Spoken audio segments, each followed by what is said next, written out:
இன்று நாம் எல்லோரும் நாவுகளிலிருந்து சொல்லக்கூடிய ஒரே விஷயம், அதிகமாக பணம் சம்பாதிக்க வேண்டும், ஹலாலோ ஹராமோ குறுக்கு வழியோ நேர் வழியோ தெரியாது, இந்த உலகிலே நான் நல்ல நிலையிலே இருக்க வேண்டும், பொருளாதாரத்தை சேமித்து வைக்க வேண்டும் என்று ஓடுகின்றார்கள். அதற்காக அல்லாஹ் தஆலா விளக்குகின்றான், துன்யா, இந்த உலகத்திலே செல்வமும் சரி குழந்தைகளும் சரி உங்களுக்கு சோதனையாக்கப்பட்டவர்கள் என்பதாக அல்லாஹ் தஆலா சொல்கின்றான். அது மட்டுமல்ல, ஸல்லல்லாஹு அலைஹி வஸல்லம் அவர்கள் சொல்வார்கள், ஒவ்வொரு கௌமிற்கும் ஒவ்வொரு சோதனை, இந்த கௌமினுடைய சோதனை அல்மால் செல்வம் என்பதாக சொல்லிய பிறகு நாம் அந்த பணத்திற்கு பின்னும் பொருளாதாரத்தை பின்னும் ஓடுவது தவறல்லவா? அதை குறுக்கு வழியிலே சம்பாதிப்பது என்பது எவ்வளவு பெரிய ஒரு கேவலமான எண்ணம் இருக்கின்றது. அது வருவதும் தெரியாது போவதும் தெரியாது என்பதை அல்லாஹ்வும் ரசூலும் விளக்குகின்றார்கள். இன்னும் அது குறுக்கு வழியிலே நாம் அதிகமாக இன்று சம்பாதித்துக் கொண்டிருக்கின்றோம், அது தவறு என்பதை மார்க்கம் நமக்கு உணர்த்துகின்றது.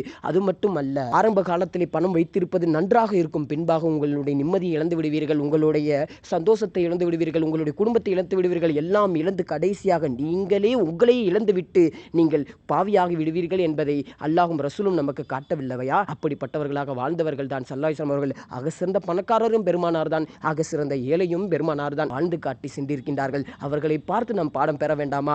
ஆகவே உங்களுடைய ரிஸ்க்குகளை ரப்பிடம் கேளுங்கள், அவன் கொடுப்பான். கூடுதலாக கேளுங்கள், கண்டிப்பாக கொடுப்பான். அதை விட்டுவிட்டு மற்ற வழியிலே சம்பாதிப்பது என்பது, குறுக்கு வழியிலும் சம்பாதிப்பது என்பது தவறு என்பதை மார்க்கம் தெளிவுபடுத்துகின்றது. ரிஸ்க்குகளை அல்லாஹ் தஆலா மென்மேலும் மென்மேலும் அதிகப்படுத்துவானாக.